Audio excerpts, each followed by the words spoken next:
Hello, welcome to Hattrick. I'm Jordan Dowler Coltman. I'm joined by Elliot Tanti and Braden Dowler Coltman. I don't know if it's just because it's that time of the year, but we've been off for a few weeks. We're back. It's already February. I think we did one show in January, so our apologies for that to our loyal listeners, of which there are probably 4 or 5 left. But we appreciate you all the same. This is as much just group therapy as anything else, I think, at this point, isn't it, boys? Nobody else is really joining us, but that's okay. We have some conversations we want to have this week, 3 topics. And so why waste any time? Let's just get right to it. Here's topic 1. We're going to have a conversation here in a second that deals with conversations around sexual violence. Please take care of yourself if this is not a conversation you are comfortable or ready to have or listen to. We respect that. Fast forward, skip past it. But this is something we feel is really important to talk about. Thanks. Okay, so we'll start with the most difficult of our conversations today. I mean, who knows? Maybe one of the other conversations will turn out to be equally difficult, but on paper they shouldn't be. We have talked many times on this show about this story because we have been following it right from the beginnings of it. Although I shouldn't say the beginnings of it in truth, because we as a collective nation didn't find out the truth about this story until several years after it transpired because of a cover-up by Hockey Canada.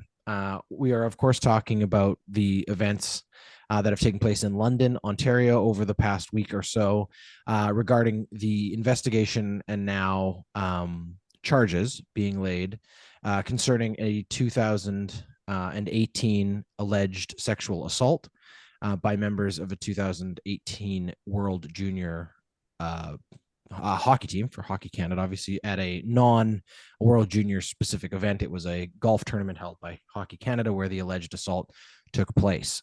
We now know the 5 individuals who have been charged. They were charged today in London, Ontario, this being February 5th, Monday, February 5th. 4 of them are currently active NHL players, all on leave from their teams. We'll talk about that part in a second. The 5th of them, a former NHL player. Their names, of course, now disclosed and clear as charges have been laid. Alex Formanton, formerly of the Ottawa Senators, Carter Hart of the Philadelphia Flyers, Michael McLeod of the New Jersey Devils, Cal Foote of the New Jersey Devils, and Dylan Dubé of the Calgary Flames. As I said, all of them took leaves of absences earlier in the month from their teams, which was the beginning, let's say, of the dominoes to fall. It became pretty clear pretty quickly that these weren't just normal leaves being granted by their teams, although Calgary, interestingly, and we can discuss this if we wish to, did make a comment on their statement that this was a mental health leave, which I found to be an odd choice of words for the organization, considering you have to assume the organization knew the real meaning behind it. The other teams did not make such a stipulation. Just again, because I think it's important that we're being as transparent and clear in the details of the story before we get into the conversation around it. All 5, I should say, have been charged with 1 count of sexual assault. However, Michael McLeod is also facing an additional charge of sexual assault that the London Police Service confirmed at a press conference on Monday. The complainant, who is a woman referred to in all of the court filings simply as EM, met with some of the players at a downtown bar, allegedly, following the event I mentioned, the golf tournament. She has alleged in a civil lawsuit that she left the bar with one of those players, had a consensual sexual interaction with him, and that individual then invited other players to that room without EM's consent, and that is where the alleged assault took place. One has to assume, again, based on what we're now understanding about these charges, that perhaps the first individual, most likely being Michael McLeod. So that's what we know. What we don't know is exactly how this court case is going to play out. As I said, they were in court this morning. They will not be put in a position yet to plead guilty or innocent. That could take months, because now it's simply the point where the defense gets to see the evidence that has been presented by Crown Counsel. And over the next couple months, they will have an opportunity to go through all of that disclosure and prepare their clients for their defense. And then we will assume, from the sounds of it, April, May is going to be kind of the window when this that we will next see these individuals in court again to place those pleas. And then this could be several years. This could be in Canada currently, these types of trials can take up to 2 years to actually commence, which is a very long time. I think just objectively, if I do say so myself, especially considering the fact that this individual has already had to suffer through the re-traumatization of a case that was not, brought to charges 5 years ago now. So I would assume that the courts will be expeditious, is that the right word, in moving this case along. Let's get to the conversation around this, because I feel I've done as best I can to kind of outline the facts of it. It's been difficult to talk about this every single time we've had to talk about this, but I think it's an important thing to talk about because it is certainly one of the biggest stories surrounding hockey. It was certainly a conversation Gary Bettman was not comfortable having at his press conference at the All-Star game this weekend. Elliot, I'll go to you first. Obviously, we've spoken at length about this case in the past. We don't really need to get into, I suppose, like the bigger picture part of it. But now that we now have these individuals, now that we've kind of seen the beginning steps of this process, how do you feel as a hockey fan, as a concerned citizen, someone who I think cares a lot about making sure that these types of crimes and these kinds of pervasive issues in our society are taken seriously and treated correctly? How do you feel about how this case is unfolding? I mean, it's difficult to know. I should start by saying I have no legal background. I'm not an expert in this. We have talked about it at length, and I've followed the case quite closely. I guess, like I think most people, I have mixed feelings. I am happy that this individual allegations have been taken seriously by the London police. An investigation has taken place, and the result of that investigation is that charges have been laid. At the same time, I am still cynical and skeptical of the situation. We know the data and stats as it relates to convictions of sexual assaults in North America, but even in Canada. And so, without knowing the details, there's the favorability is not high that there will be justice if justice should be served. But this is the process. The other thing I would say too, and this is very cynical, and I appreciate it, but given everything that we've had to endure from Hockey Canada through this, it doesn't feel like this was taken seriously until it became a public relations issue. And while I'm glad it's now being taken seriously and being investigated and has led to changes at Hockey Canada, so they say, again, it's taken some vigorous reporting, a group of people from across this country to stand up and say enough is enough, and a parliamentary committee to get involved before we've had any meaningful action on this issue. And I think that in and of itself, from a societal standpoint, from Hockey Canada standpoint, and just for me personally, is very troubling. So that was addressed briefly in the press conference today with the London police, I guess probably chief of police. I'm not sure if it's it was the chief of police. Yeah. So chief of police, he did address the fact that he wasn't going to be able to comment on that because he was concerned at this time that obviously looking back at, and they have apparently conducted a full review of how the case was handled at the time. But I think that there's probably information in how that case was handled that may end up being evidence in this case, which is why at this point they're not going to disclose that. What I would say is I agree with you. And I think that it's very important that when the time comes, and there will be a point where either this court case will be resolved one way or the other.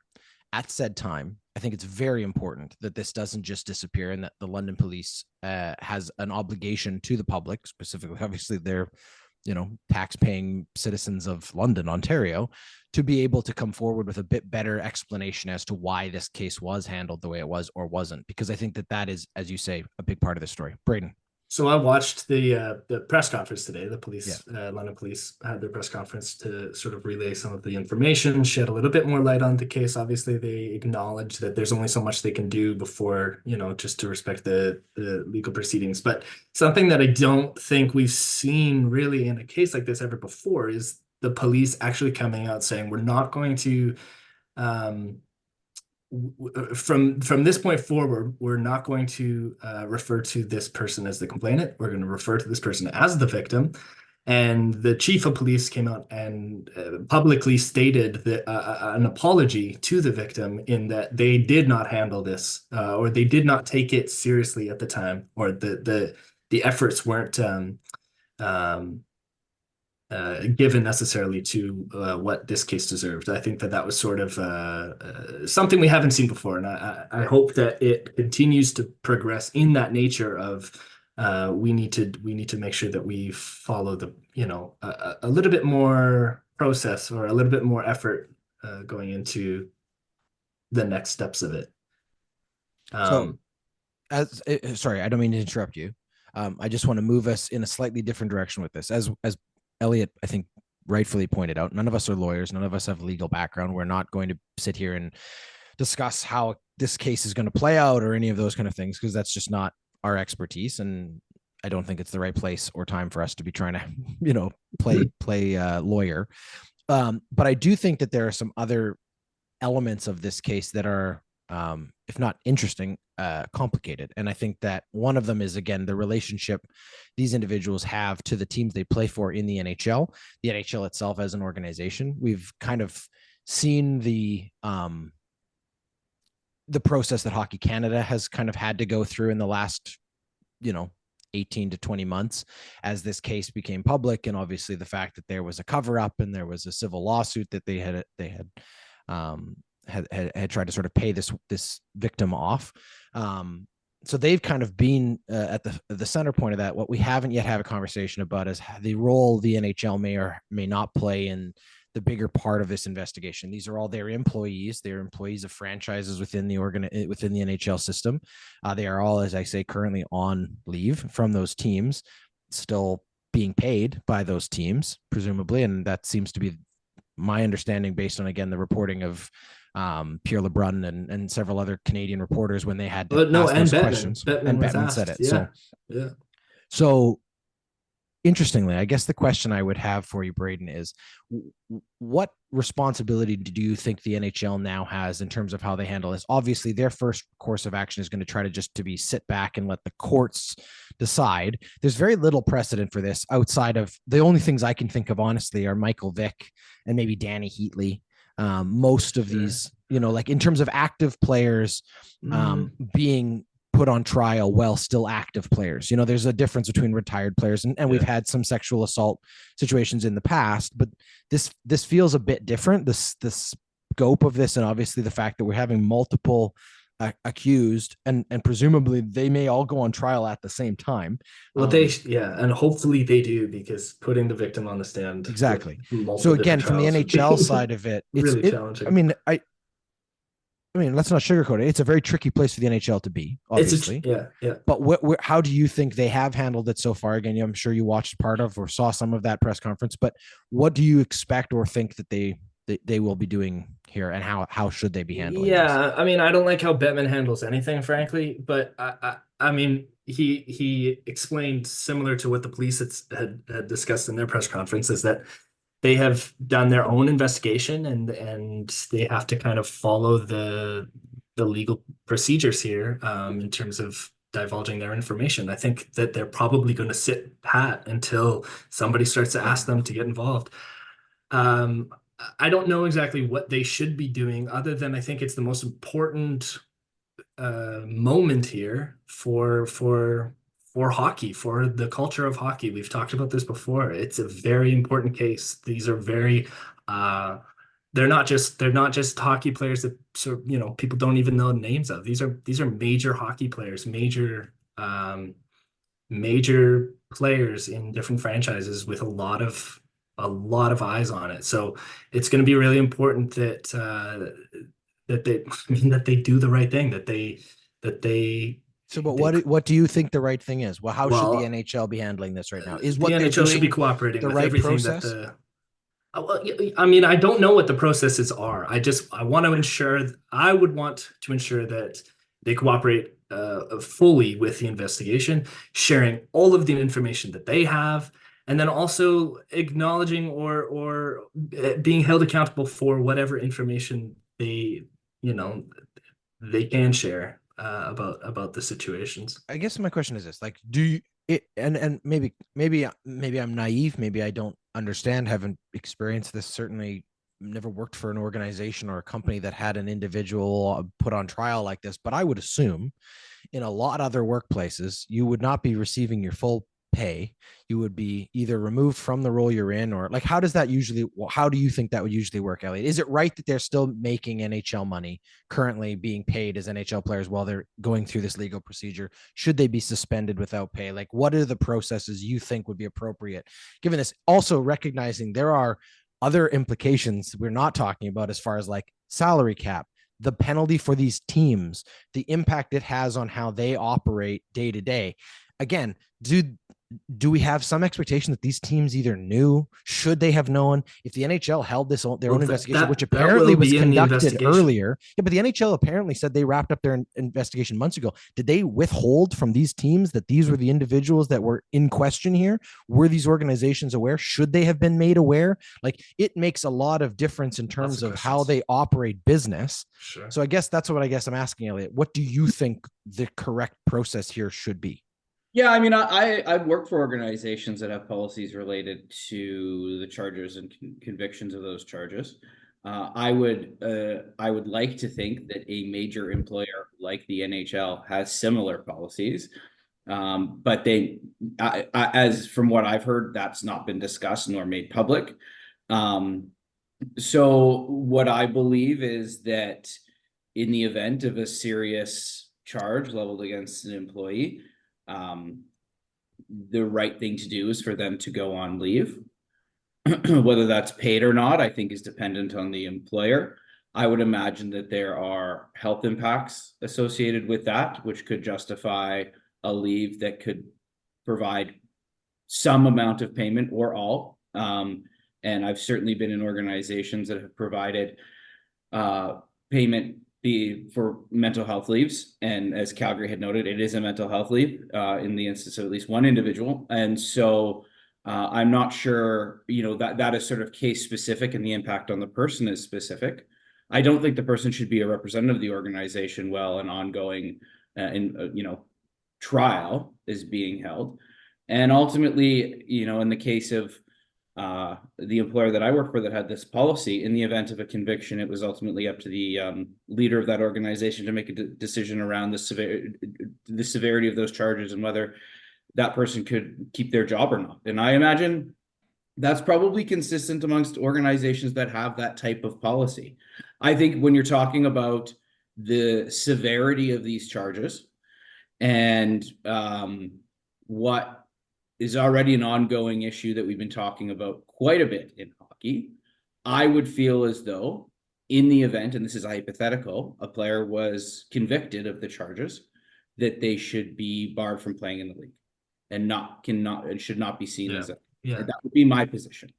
I mean, so again, like again, it's then you also you do have to weigh the severity of those situations and the severity of the charges, right? Like I think, and that's a difficult conversation, a difficult question, and involves lawyers. But I'm just thinking this through from like, this is a big policy brain, and in my mind, I think these charges, if they fall to convictions, it's a no-brainer. But I think what's more challenging is in the event that you have charges laid and a conviction isn't leveled.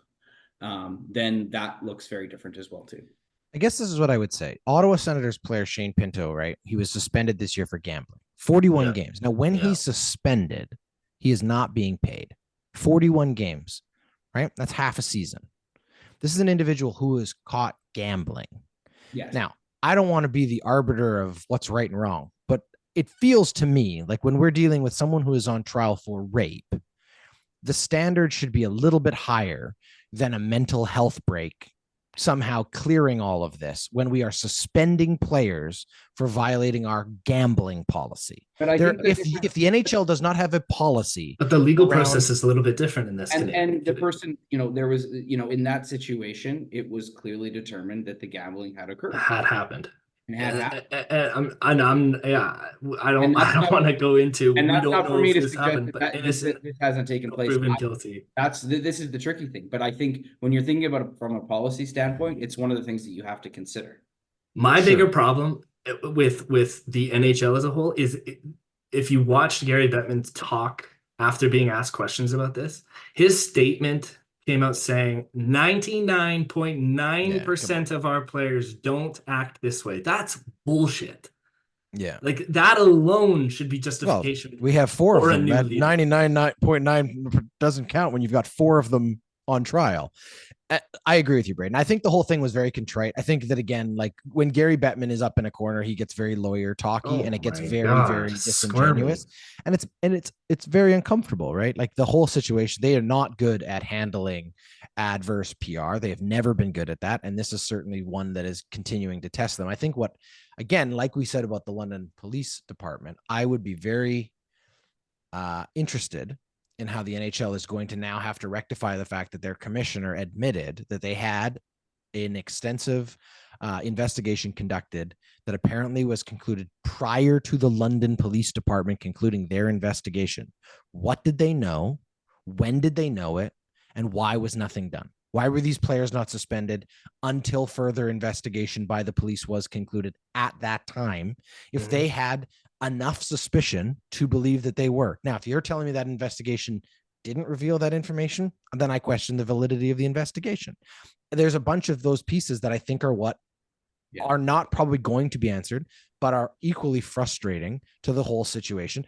Gary Bettman kept saying in that press conference, well, it won't be an issue. They're all free agents at the end of the year, which to me sounds like we're just going to let the clock run out on this so that we don't have to act, which again shows the cowardice as far as I'm concerned and the dereliction of responsibility that he has constantly shown and leadership of the NHL has constantly shown. Look back to the Chicago Blackhawks situation. Well, it happened in the past. That's an organizational issue. We don't need to worry about it. It's not a real problem. And they don't want to deal with it in the moment. And you can't say hockey is for everyone if you're going to have those kinds of statements. You can. And I don't disagree with you at all, Jordan, in anything that you just said there. But let's not also let the union off the hook here.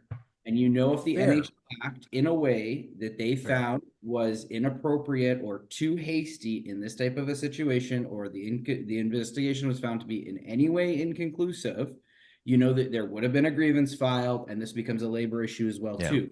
So they're also negotiating now.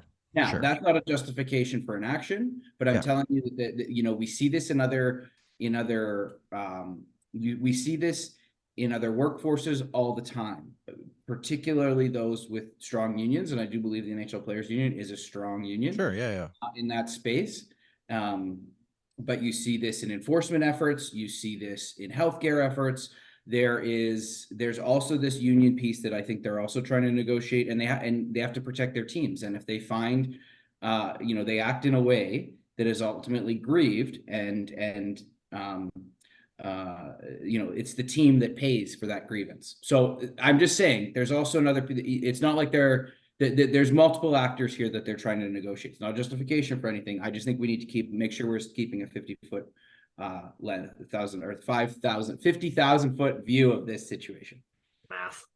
Yeah, I think that's fair. I think, again, it just goes back to the bigger conversation we've had multiple times on this show about where the responsibility is in terms of how the league likes to, when convenient, hold itself and its players to a very high standard. They're in a position of, they are role models. They're in all of these sort of, they like to tout their importance in the culture, in society when it's convenient to them, but they completely disregard those same standards when it's inconvenient. And I think that's where the frustration part comes from. This is a great example, once again, of how the leadership in the NHL doesn't understand the actual issue, does not know how to properly address the issue. As Braden pointed out, like the language chosen, the way in which it's presented, because there's no way he didn't go into that press conference after having multiple meetings with his PR team around how to address it. Obviously had a written statement that even then sounds hollow. Like, they are bad at this. And it's shocking, and maybe it shouldn't be, but it's shocking that after multiple years of these stories continuing to happen, they are not moving forward. But we're not surprised. We're not surprised. You're right. Because this has happened still multiple important. times to the NHL. It's important we know what to the continually NHL articulate it, though, because if we allow them to just be bad at this without constantly being criticized for it, then they Yeah. get what they want. And They win that's every what time. They'll pay off whoever they need to keep it their hot That's right. players, their right. stars under. This is a hockey issue. And what do we say in PR all the time? The worst crises, the worst scandals are the ones that confirm things people already think about you. Right. And this is a continuation of ongoing issue after ongoing issue after ongoing issue. Would you be surprised if there was another allegation next week about another player at another time in another situation? I wouldn't be. No, not at all. No, because again, as Braden pointed out, it's definitely not 99.9% of the NHL that is not part of this problem. And this is a systemic problem in hockey. It's a systemic problem. Which was what frankly, was it's a systemic crazy problem about in our what society. he said. Exactly. Well, it Like, shows the ignorance they to the whole said- situation. Yeah. I mean, they don't want to admit that, but it's fucking crazy. I just want to say thanks for both of you for having this conversation. I think it's really important. Thank you to our listeners for letting us have these conversations. Really importantly, before we wrap up this topic, if you or anyone you know has been the victim of sexual violence, there is help for you. I'm going to give you 2 numbers because we're based in Alberta and BC. I'm going to give you those numbers first. But if you are outside of those provinces, just call 911. You need to seek help. If you are ready and comfortable seeking help, there is help there for you. And as a society, especially as men, we need to do a better job of supporting women who are predominantly the victims of these crimes, not exclusively. There are many men who are the victims of sexual violence, and that's important to also state.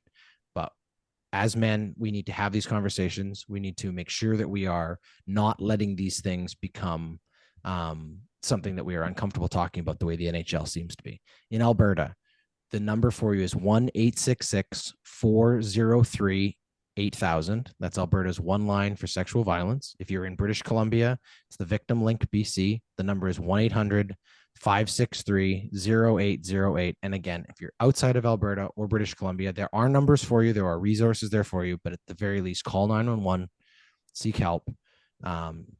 You should be believed, you should be heard, and you should be supported. We should not be dealing with these kind of situations multiple years later. That's topic 1. Hey, football fans. The Ordinary Podcasting Network is very excited to welcome back for its 2nd season, Running Down the Clock, presented by Puya Ricey and Tyler Walzak. These 2 football fans will sit down with you every Thursday of the NFL schedule to talk football. You can subscribe to Running Down the Clock anywhere you get your podcast. Topic 2. So this is the challenge we have on this show. Sometimes we get into the really difficult stuff and then we pivot. But we're gonna try this pivot. Let's see how well it sticks. We mentioned in the previous topic that obviously Gary Bettman spoke to the media at NHL Allstar weekend, which took place in Toronto. This is actually another topic we have had multiple conversations on this show because it happens yearly, or seems to. We love this shit. Really quickly before we do, I think it's just important to get out of the way that like this is we're going to talk about like what's exciting and fun about the NHL, or maybe not, but we're going to talk about hockey for a second. So again, recognizing that there are other parts of the NHL All-Star weekend that were, as we said, part of that previous conversation, but we're going to try this pivot. All-Star weekend happened Toronto. So obviously the past couple of years, it's been in like hot climates, right? It's been like, oh, here's the mid NHL season break. And the guys were all complaining last year when they found that they're going to Toronto. But here's the only thing I want to start with. Toronto is like, it is one of the best hockey markets. If you're going to try to make a hockey event, Toronto's one of those places. You're going to have fans, you're guaranteed all those things. So you can try things. And that is what I think the NHL did and why they waited to do it here as opposed to last year, like Florida or wherever they were. They've been trying the last few years to try different things. Okay, so here's the thing. Let's acknowledge for what, like 5 or 6 years, they've done this 3-on-3 tournament, right? Yeah. We've been pretty honest about the fact that it hasn't really been working. It's not very good. But the part of the NHL weekend, I think, that has been the weakest and worst for the longest time is the skills competition, right? You look at other sports, I should say, and a lot of those sports have struggled when they've taken their elite athletes and made them do something other than what they're actually elite at, right? Look at the NFL and how they've kind of turned the Pro Bowl into a bit of a circus. It's kind of a made for TV something, but they don't quite know what it is. And they've kind of gone through these growing pains in previous years. I think last year we were very critical of how the skills competition has just completely been, I don't know what the right term is, just sort of like stripped for parts. And they had these gimmicky things like shooting pucks at surfboards because we were in South Florida the previous year in Vegas. They were out there on the Bellagio fountain. It just felt very gimmicky. Interestingly, the NHL seemed to hear that and decided that they would bring together a small group of players to have a conversation in the offseason around how to revamp this and how to make it more something that the players could buy into, because they identified that the biggest challenge was the players don't buy into it. It's really hard to get fans involved. One of those players happened to be Connor McDavid. And he went back to saying, we have to go back to what the point of this was, which was to demonstrate the skills necessary to play the game that the fans love. I would like to make the argument, I think the NHL did that. What we saw was this revamped skills competition where you did not have all 40 players who were there. You had a select group of, I think, about 13 of them out there that were committed to being there. They had to participate in, I think, all but one of those. Okay, one player wasn't committed. We can talk about Kucherov in a second. Screwed the pooch. But for the most part, they had an incentive to be there because they were going to participate in multiple skills. They were allowed to opt out, I think, of 2 of the 6 that they had to compete in before it was cut down to different levels. 8 got through, then 4 got through, kind of thing. But what was interesting about it was that it meant you were going to see some athletes compete in skills we've never seen them compete in before, because in the old system, there just wasn't space. You had to get all the other All-Stars to have a thing. In the old days, Connor would skate the fastest thing at the top of the day, and we wouldn't see Connor McDavid again until maybe the last skill of the thing.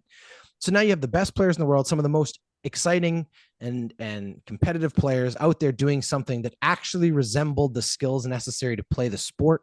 Yes, some of it looked like it was perfectly built for Connor McDavid to succeed at, while the other guys struggled with it. That was kind of funny and entertaining considering we knew he was in there. But for me, it's the first time in as far as I can remember that I actually saw a product that was interesting, held my attention, and I actually felt like there were stakes in it. Now, huge stakes? No. Some guy won $1 million. Probably going to donate it to charity. That's fine. But at the end of the day, for me as a fan, I was much more compelled by watching these players go into each of these skills, knowing where they were on the leaderboard. How many points does he need to jump back into first place? Oh, he's just on that cut line. He might not make the top 8. Oh, this guy I cheer for because he's on my team might not make the top 4. How's he going to turn it around? All of those things made it compelling, made it exciting, made it interesting.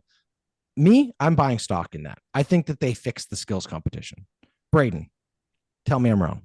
Okay, you're not wrong. I loved the skills comp this year. I thought it was a lot of fun. I liked the format. I liked getting to see multiple players or the same players in multiple events. I thought the events were exciting. Did show off a lot of the new or a lot of the skills that we don't usually get to see. Some of the like passing challenges are hit and miss. I think this one was challenging, but a lot of fun. As for like, was it determined that Connor was going to win most of these? Like, I don't think so. I think there was a high chance that a lot of these players, Cale Makar is a really fast skater. Cale Makar can do, he can shoot, he can pass, he can dress. All the guys involved, I thought, were the top of the top when it came to the skills. The biggest thing I had a problem with was not the skills competition, which I know we're talking about. It actually had to do with the draft that they did the day before. I don't know if you want to talk about this. Hold on to that. No. Okay, I will talk about this after. We're going to come back to this. All right. Just because I love the skills. I thought it was a lot of fun. I liked the new format of it. I think that they also, like you said, I think that they've got something really fun and exciting here for it. Elliot. Yeah, I think the thing that I enjoyed the most was that it was on replay all weekend. So you could watch it if you missed it. And I think they've done that before in the past, but it's just been boring, so I haven't watched it. But I missed it the night of because I do things. And the next day, I was in the afternoon. I was just hanging out at home, put it on. I was like, oh, I can watch this again. I had no idea who had won, and I knew it had happened. And it was captivating. It was good. I think what it did was it demonstrated what I think a skills competition should do, which is to show how well-rounded and how good these guys are and how skilled they are. I mean, those nets that they're throwing those little passes into, and they're doing it like the saucer passes over top, like that's an insane skill. And To see the best players in the league like hit it on sometimes 3 out of 3, like maybe missing one and still doing it, and how fast some of them did it. Like, it was really interesting, good to see. I like the relay function of it. Yeah, I mean, it's great. It demonstrates just how talented the most talented players are, and what it takes to be an exceptional a professional athlete. And so yeah, it hit all the marks for me. It was awesome to see what things people were good at versus not. I still think they need to clear up some of the rules. The backwards skating one, I think there was some cheating going on there. I'd like to see them sort of refine it. But if they get this to like a solid, I don't know however many events it is, but 10 or 12 events, guys are going to work on this heading into the weekend. It's interesting. It's interesting to say the cheating thing, because honestly, I wouldn't have known they were cheating if Glenn Healy wasn't talking about them cheating. Like, I don't think that they needed. First off, Glenn Healy has not worked for CBC or Sportsnet in like a decade. I love the deep cut. Well, who was it? Craig Simpson. No. Yes, it was Chris Cuthbert was the play-by-play, and Craig Simpson was the analyst. Stick with me. Wow, that was that's like you just like reached into the like annals of Cole. Gosh. Anyway, sorry, I don't mean to. That was great. What a deep cut. My point being, did they really need to bring up that somebody's cheating in a Glenn Hall would have hated this. He would have hated this. I agree with you though, Braden. They didn't need to point out sort of all of the flaws in it. And also, I don't mean to be like the old guys still got it poo-pooer, but like Chris Cuthbert struggled multiple times. He referred to, the players on certain teams as playing for the Maple Leafs, even though they weren't. They may have been playing on Matthews' team, but it wasn't the Maple Leafs. And occasionally forgot the names of specific players multiple times, actually. So the poor, it's a difficult event. Let's just put it that way. Healy should have been there. Yeah, maybe. Let's talk about this draft. So this happened the day before. Ellie, did you watch this on replay too? Did you watch the draft back? So This is not the first time, obviously, the NHL has done a players draft. It's not the first time we've seen it in All-Star games. I know the NBA has done it in previous years too. It's designed to be kind of a fun way to mix up the players, that they're not all just playing on divisions, which we've seen in the last few versions of this. And then I think this is the first time they've done a draft in the 3-on-3 format. They previously did this when they used to play a full 7-on-7 or a 6-on-6. How many players are on the field? 12 on 12. On the field. 5. Jeez, Jordan. 6-on-6 nice game. Yeah. In previous years when they had two teams, they did this. But this is the first time we've seen it with 3-on-3 formats. You ended up with 4 teams. Give us your review. Why did it not work for you, Brady?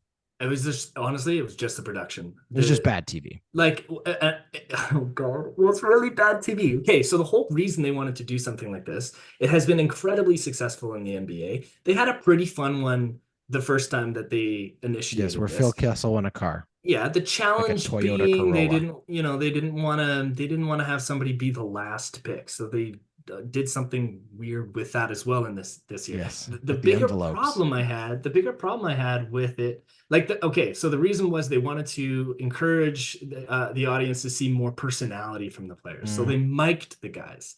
Now the mic, that's great. It's live. You're in the arena. The production of it, though, so they've got all of the players, the captains and their celebrity guys. It was Bieber, Tate McRae, Will Arnett and Michael Bublé. And Will Arnett, right? Yeah. So, fun, engaging guys. First and foremost, Justin Bieber's just sitting there. Like, he doesn't he has, Braden, to be fair, he has Lyme disease. So he's just sitting there like he doesn't want to be there. No, he's sitting there because he's in a lot of pain. But yeah, he's struggling with a pretty debilitating illness. People were actually very impressed he made it through all 4 days, frankly. Tate McRae didn't seem to know who anybody was. No. She was not as charismatic as the Will others. Arnett didn't really know Will Arnett, I thought, what was high. to say. And then we found out Michael Bublé was high. Was actually high.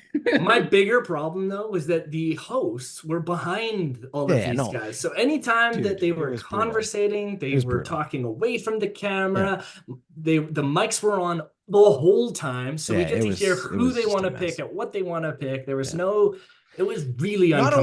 Not only that, but I also think that there was a ridiculous structural flaw in that they allowed it to play out in such a way where they basically were in commercial breaks making deals with each other to make sure that all the Canucks were on one team and all the Leafs were on the other team. And it was like there was no actual competitive angle to it where like, where was the, hey, we're going to take a player we know that team wants. None of that was happening, which I thought was ridiculous. And actually it just dislodged for me another, my one main complaint from the skills competition.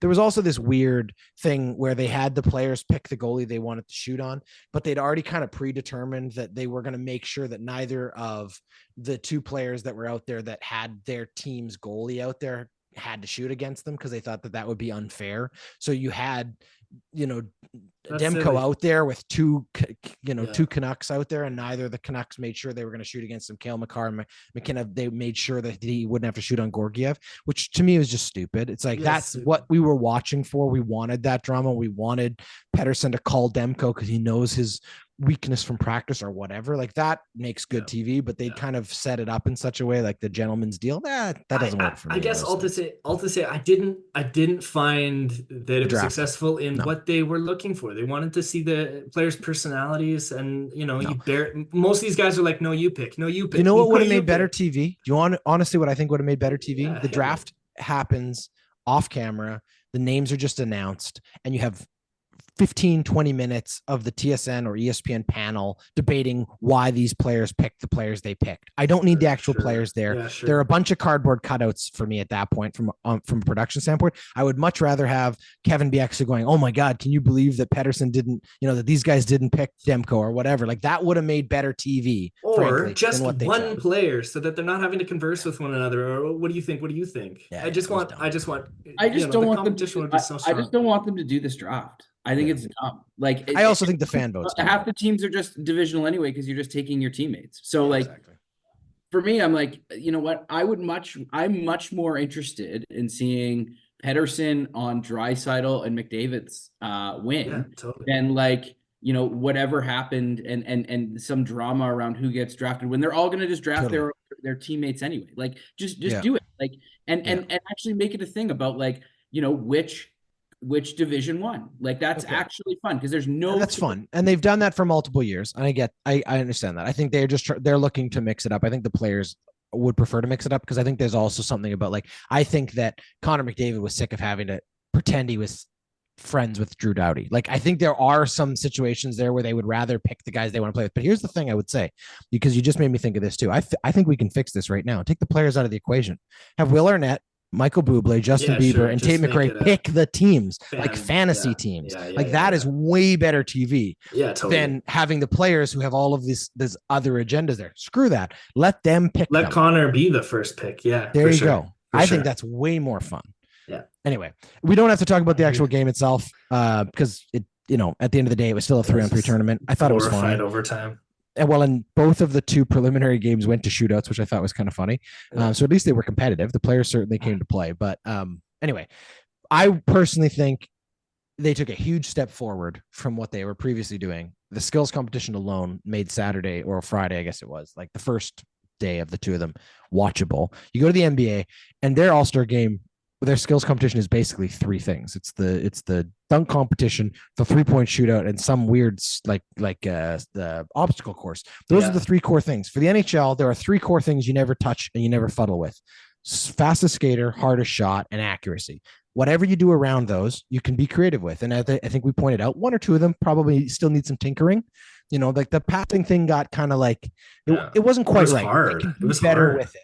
But for the most part, I thought what they added was, as Elliot said, like demonstrating the best players in the world actually playing great hockey. I would love, opposed to, a sideshow. I would love to see the NBA take a page out of their NHL for once in this. The one-on-one was really fun to watch, and one-on-one basketball would be good, awesome. But again, the players have to buy in, because a lot of those players don't want to be made to look a fool. Well, what I really like about this comes. Is that when you have multiple skills on display, it makes it easier to kind of hide behind one or two bad skills, right? If you were only going out there for one of them and you had a bad day, we didn't talk about Kucherov, but like Kucherov either didn't care, didn't want to be there, or knew really quickly it wasn't going to be his day and just didn't give a shit. But the fans booed him. And now it's Tampa and Toronto. I get that. But also, like, they wanted him to put an effort in. And when he didn't, they gave him a hard time. And I appreciated that because the other guys actually did put an effort in. And I think that that's something we haven't seen in previous years. Is this the last time we see Connor do the fastest skater? Like he's done it. Well, not in this format. Not in this format. Because he can only avoid one skill, right? He's only allowed to opt out of one, and he'd rather opt out of the hardest shot. He's got a better chance of getting points. But that's what the point of it is, right? It keeps them wanting to participate. Anyway, let's leave it there. That's topic 2.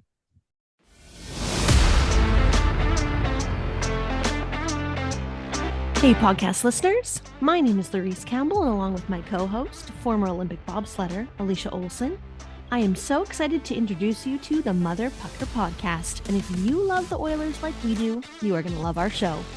It's just 2 gals who aren't afraid to drop the gloves and throw some hot takes about the boys in blue and orange. Whether you're a massive hockey fan like us or just looking for some new voices talking about the Oilers' blue line, or lack thereof, we promise the show is for you. So subscribe now and tell your friends. It's time for the Mother Pucker podcast. Okay, topic 3 this week is the sports Tour d'Horizon. You were kind of slow on the trigger on that one. Let's try it again, Braden. The sports Tour d'Horizon. Tour d'Horizon. Tour d'Horizon. Could you give me a definition of this new title we've given this segment, Braden? Say nude title? You can give it to me nude if you prefer. It's an auditory podcast. They can't see you. All right, tarps off, boys. Tarps optional. A broad general survey or summary of an argument or event. All right. So a tour d'horizon. Tour d'horizon. Wow, I've always struggled with speaking. Tour de France. Yeah, I get it. The sports tour d'horizon. Basically, it's going to be like a roundup of all the other sports stories we didn't really have time to talk about. This podcast is already going along, but we haven't talked in like a month. So it's a bonusly long. That's not English. Neither is Tour d'horizon. All right. This whole topic will now be conducted in French. Okay, so basically here's how this works. I have compiled a list of a few other stories from around the sports world that I think deserve at least a moment of reflection. We will do this in a quick and efficient manner to sort of move through some things. I'll try to tee it up in such a way that, asks a question at least, so that you have a pivot point. The key piece of storytelling for our listening audience is that Elliot and Braden are not aware of the stories that I'm going to talk about. So they are reacting in real time to this tour d'horizon of sports. All right. First up, yeah, that's enough with the sound machine. We get the idea. Okay. Here is the first one. We'll stay on topic with the NHL to begin with. It was announced also at that dreadful press conference that Bettman conducted at the All-Star game that we will see the NHL return its players to the Olympics for the next 2 Olympic Winter Games. Thoughts on that first, Elliot? Were you excited to hear this news, indifferent, or do you think that it's about damn time? Yeah, it's about damn time. It's so disappointing. We're never ever going to see Connor McDavid and Sidney Crosby on an Olympic team playing together. We should have. The Oilers could trade for him now at the trade deadline. Well, they could trade it. I guess they could do that. And you know what? It's probably not a question. That would be crazy. No, I mean, that's not on the list. So if you want to talk about that, we can. But it's best on best. Yeah. And that's always what it is. It's the entire country of Canada watches, and it's a big deal. And it's been a while since we've seen it, and it's super exciting. And I'm glad they got this all sorted out. I'd love to know what it took and what the Olympics had to give up. We'll never actually truly know the details. We do know that they are paying for the insurance. We know that. So, that's the big one. That's great. I mean, I don't know. This is good news. I like, it's good news until Connor McDavid breaks a leg and then. Whoa. Don't ever say that again. All right, Braden, on the same kind of topic, the other thing that was announced, again, we're trying to move through this quickly. Yeah. The other thing that was announced at the same time is that the NHL is going to host a 4 nations tournament next year, again, in this February slot. And the idea being that this will be a Canada, USA, Sweden, Finland international tournament, best on best. Presumably they all play 3 games and then a final of some kind.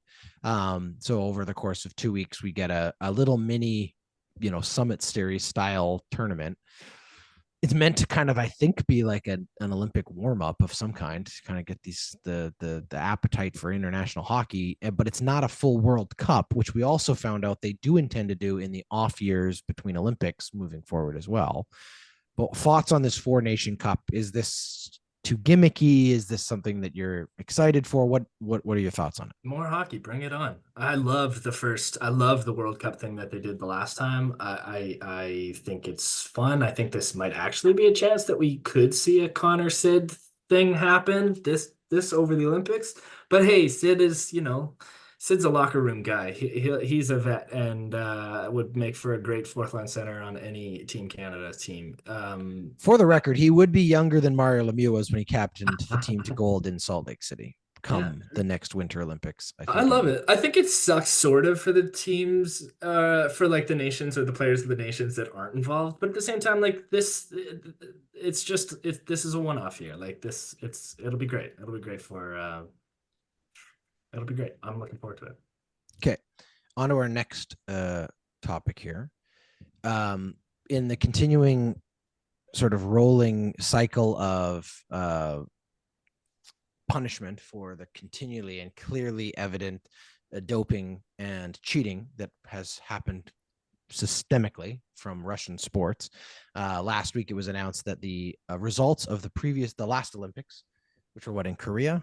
I think that's correct. The last Olympics were in Korea, South Korea. Remember. The last Winter Olympics, the gold medal for women's singles figure skating was awarded to a Russian athlete. She has been stripped of that medal,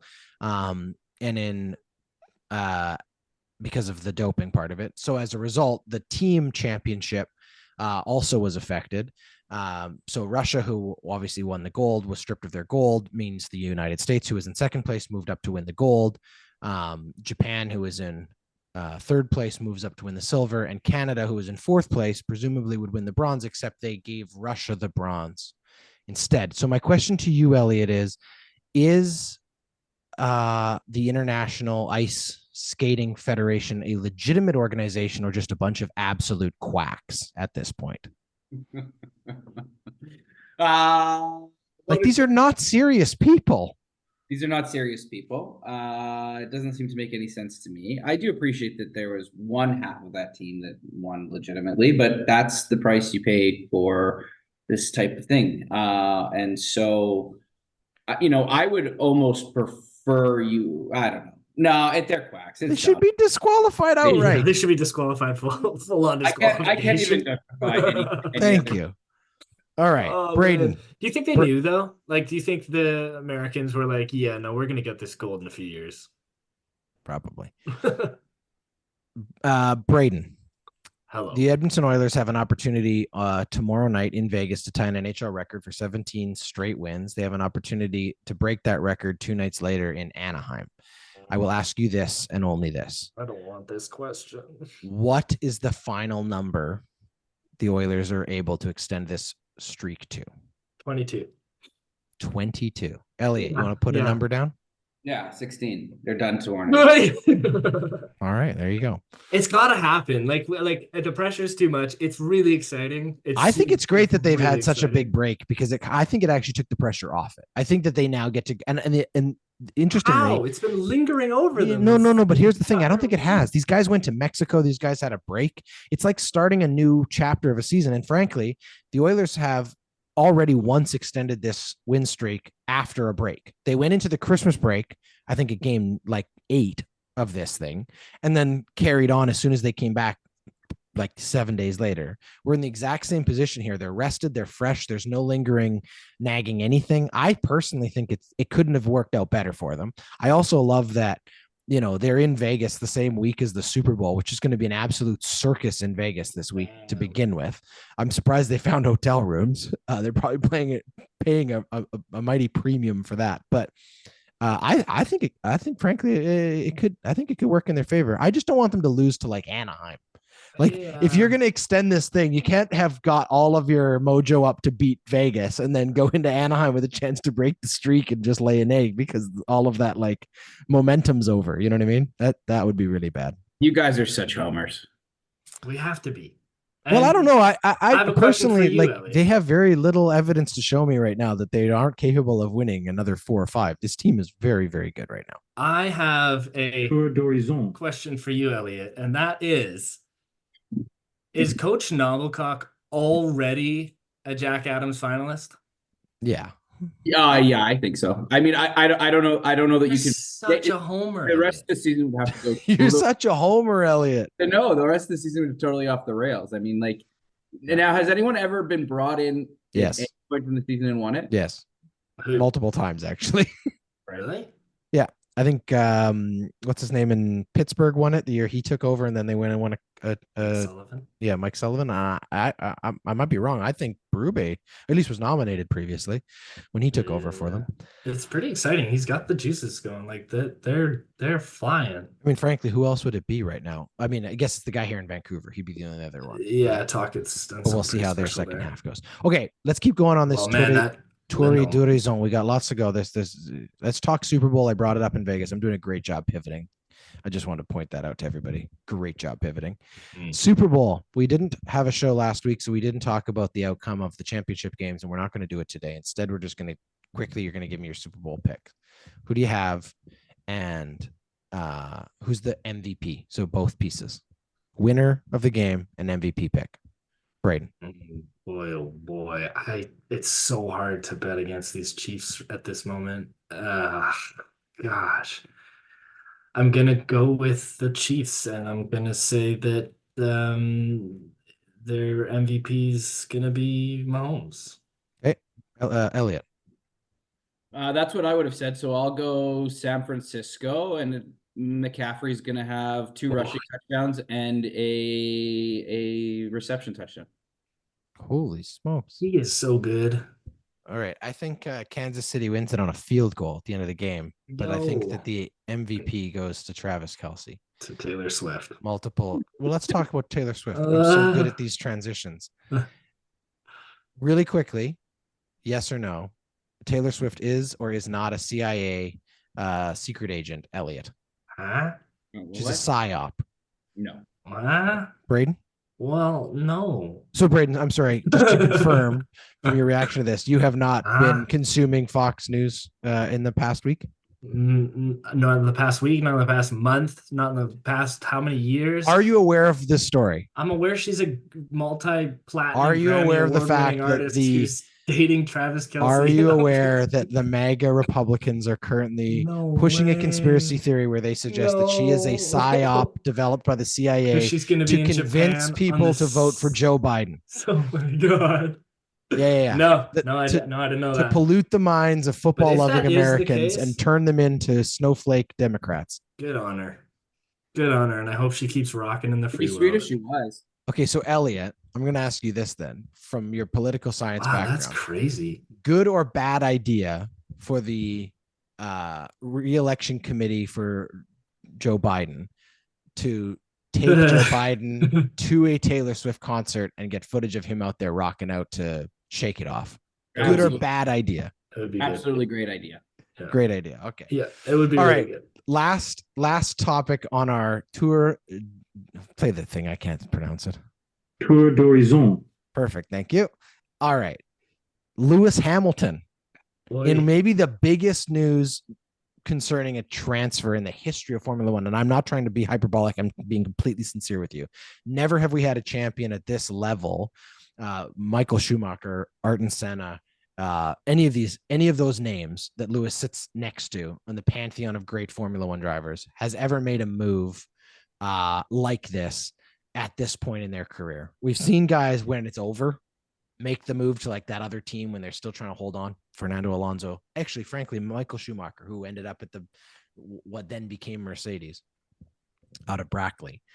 But Lewis Hamilton announces before this season has even started that at the end of this season, so not 2024, but 2025, he will walk down the paddock and join the Prancing Ponies, the Tifosi, the Boys in Red, the Ferrari team that he dreamed of driving for as a little boy, as a huge Ayrton Senna fan, the team that Ayrton Senna also wanted to and never got to drive for. Michael Schumacher's team, all of the storylines you want dressed up in this. He's going to go drive for Ferrari, the most iconic racing team in the history of Formula One. They get arguably the most iconic racing driver, certainly of his generation, maybe ever, in Lewis Hamilton. He's chasing that 8th championship. Presumably, he believes he's not getting it here in Mercedes, because I think he wouldn't have made this decision otherwise, other than the fact that they also refused to give him a 3-year deal, which he wanted, and they compromised on a 2-year deal, and he said, fine, I'll walk. My question to you is, does Hamilton win another championship because of this move or any other reason, Braden? If Hamilton is not in a Red Bull car, I don't think anybody wins. I don't see it. I mean, yeah, I think it'll be fun. It'll be crazy to see him in a different color, a different car. I just don't think the cars, I mean, you know better than I at this point. I don't know all the new packages and all the new things and schematics coming down the pipe that season. I just don't think, from what I've seen, that any F1 car has a chance at winning if you're not Max Verstappen sitting in a Red Bull. Elliot? Well, you guys know me. Long live Red Bull. And but you know what would be a great storyline? His final year at Mercedes making a run at the championship. That would be a very interesting storyline. And I always cheer for the story. So let's go for that. But this sport is so weird that you can be confirmed for another team and have an entire that is sweet. That is weird. Your old one. Yeah, it's definitely uncomfortable, because now you're in every meeting and they're withholding information from you, and they don't want you to know what the development pieces of the car are. And as the cars develop throughout the year, planning into the next season, they're withholding that information from you. It's like a competition issue, and I think it's something they need to look at. I know the craziness that there's the mid-season craziness that sort of is silly season, been a part of, silly season that's always been a part of F1. But I do think this is the kind of stuff that, for me, challenges some of the legitimacy around the sport. Where does Carlos? Do we know where Carlos is going? Nope, we don't yet. But that's the other piece of the puzzle here, is that, like, there are all of these other shoes that have to drop. So when you have a move like this announced this early, which does happen quite frequently, and you kind of have like a lame duck, let's say, driver at a team who's finishing their contract but isn't going to remain at that club. You end up often in these situations where the other driver now knows he needs a new seat. He can start going and looking for that, and he's driving for it. Not unlike a player in a contract year.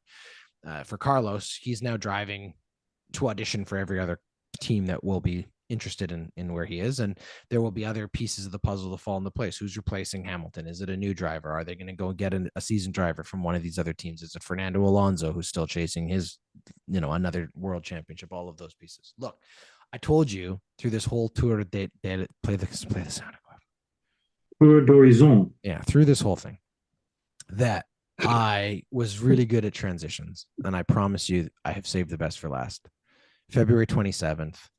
The Pit Stop podcast returns, and we will actually know what the hell we're talking about at that time. Tyler, myself, we will be back to talk Formula One. So if you haven't already, go subscribe to the Pit Stop podcast, wherever you get your podcasts. It will return at the end of the month. Braden, Elliot, we will return before the end of the month. We're going to make sure we do at least one more episode this month. Is it make really it a better? You have to remind everyone how good the transition is. Yes, the transition is equally good. Is it as much of a surprise? No. Is it quite as slick and effective? No. Do I want to point out and make sure that people were paying attention to how great it was? Yes. Is it self-serving and egotistical? Yes. What is it really? Can you give me the definition again of tour? Give me the definition again. A broad general survey or summary. There you go. It's a summary. I just gave you a summary of my argument. All right. Let's perfect. Thank you very much. That's a great segment. We're going to definitely do that one again. On behalf of Braden, on behalf of Elliot, I am Jordan Dollar-Kolb. Thank you for listening. And as always, please go subscribe. Tell your friends about it. Do whatever you have to. That was Hat-Trick.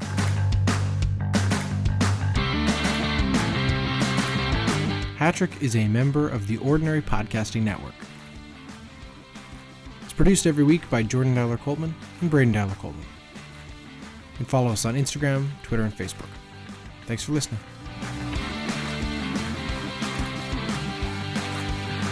Tour d'Horizon. Tour d'Horizon? A broad general survey or summary of an argument or event. Okay. The Ordinary Podcasting Network wishes to acknowledge that the lands on which our conversations take place include Treaty 6 territory, the traditional meeting ground and home for many Indigenous peoples, including the Cree, Dene, Saulteaux, Blackfoot, Métis, and the Nakota Sioux peoples, as well as the unceded territories of the Coast Salish peoples, including the territories of the Musqueam, Squamish, and Tsleil-Waututh nations. We acknowledge the many First Nations, Métis, and Inuit whose footsteps have marked these lands for generations.